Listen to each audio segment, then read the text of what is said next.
नमस्कार, मैं डॉक्टर शुक्ला मनोरमा आपका स्वागत करती हूँ। तो चलिए जेट एग्जाम के लिए मोस्ट इम्पोर्टेंट 10 प्रश्न पर मैं डिस्कस करती हूँ। तो चलिए पहला प्रश्न आपके सामने ये रहा। बालकों के सामाजिक विकास को प्रभावित करने वाले तत्व हैं। ध्यान दीजिएगा आप लोग। ऑप्शन सुनिए। ए है शारीरिक तत्व, बी है सामाजिक परिवेश जन्य तत्व, सी है आर्थिक तत्व और डी है वंशानुगत तत्व। चलिए बताइए आप लोग, लाइक सब्सक्राइब करते जाइएगा। पहला प्रश्न का उत्तर मैं बता रही हूँ, बी सही है, सामाजिक परिवेश जन्य तत्व। दूसरा प्रश्न आपके सामने ये रहा। निम्नलिखित में से कौन सा विकास का सिद्धांत नहीं है? ध्यान दीजिएगा, प्रश्न पर इसमें नहीं पूछा है। तो ऑप्शन सुनिए। ए है परस्पर संबंध का सिद्धांत, बी है निरंतर विकास का सिद्धांत, सी है अनुकूल प्रत्यावर्तन सिद्धांत और डी है समान प्रतिमान का सिद्धांत। चलिए बताइए आप लोग, शेयर करते जाइएगा, कमेंट कीजिए। दूसरा प्रश्न का उत्तर सी सही है, अनुकूलित प्रत्यावर्तन सिद्धांत। अब तीसरा प्रश्न आपके सामने ये रहा। कोल्हर अपने प्रयोग से यह सिद्ध करना चाहते थे कि अधिगम, ध्यान दीजिए ऑप्शन पर, ए है जानवरों में मनुष्यों से श्रेष्ठ है, बी ऑप्शन है एक स्वतंत्र क्रिया है, सी है समग्र परिस्थिति का प्रत्यक्षीकरण है और डी है मानव का अधिगम प्रयोजन पूर्ण है। तीसरा प्रश्न का उत्तर बताइए। तीसरा प्रश्न का उत्तर मैं बता रही हूँ, सी ऑप्शन सही है, समग्र परिस्थितियों का प्रत्यक्षीकरण। अब चौथा प्रश्न आपके सामने ये रहा। निम्नलिखित में से ग्रंथियों के आधार व्यक्तित्व के विभिन्न प्रकारों की चर्चा किसने की है? ध्यान दीजिएगा आप लोग। ऑप्शन सुनिए। ए है कैनन, बी है जुंग, सी है क्रेस्मर और डी है स्प्रेंजर। चलिए बताइए आप लोग, लाइक सब्सक्राइब करते जाइएगा। चौथा प्रश्न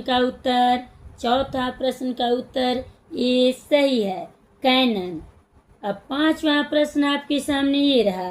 B.F. स्किनर के अनुसार बच्चों में भाषा का विकास होता है। ऑप्शन सुनिएगा। ए है अनुकरण एवं प्रबलन के फलस्वरूप, बी है परिपक्वता के फलस्वरूप, सी है जन्मजात क्षमताओं के फलस्वरूप और डी है व्याकरण के प्रशिक्षण के फलस्वरूप।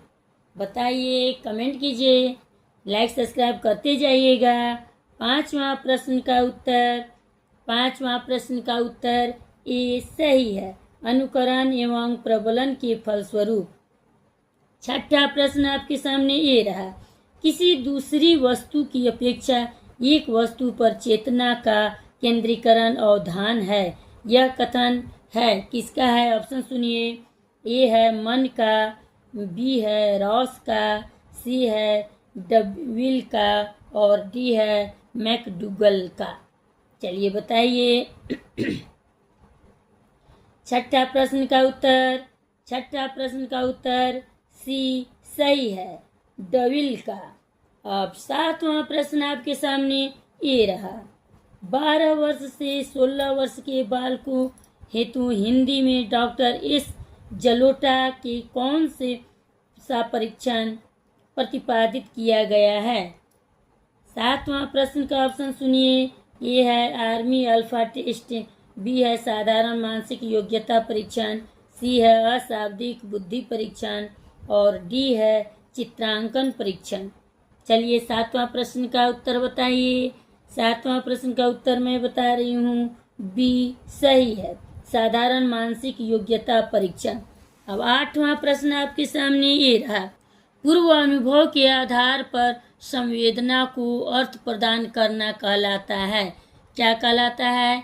ऑप्शन सुनिए। ए है स्मृति, बी है प्रत्यक्षीकरण, सी है कोल्हर और डी है गेस्टाल्ट। चलिए बताइए, लाइक सब्सक्राइब करते जाइएगा। आठवां प्रश्न का उत्तर मैं बता रही हूँ, बी ऑप्शन सही है, प्रत्यक्षीकरण। अब 9वां प्रश्न आपके सामने ये रहा।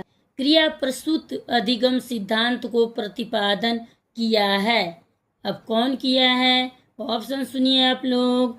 ए है हेगार्टी, बी है थॉर्नडाइक, सी है हल और डी है स्किनर। चलिए बताइए आप लोग का उत्तर मैं बता रही हूँ। डी ऑप्शन सही है, स्किनर। लाइक सब्सक्राइब करते जाइएगा। मिलते हैं अगले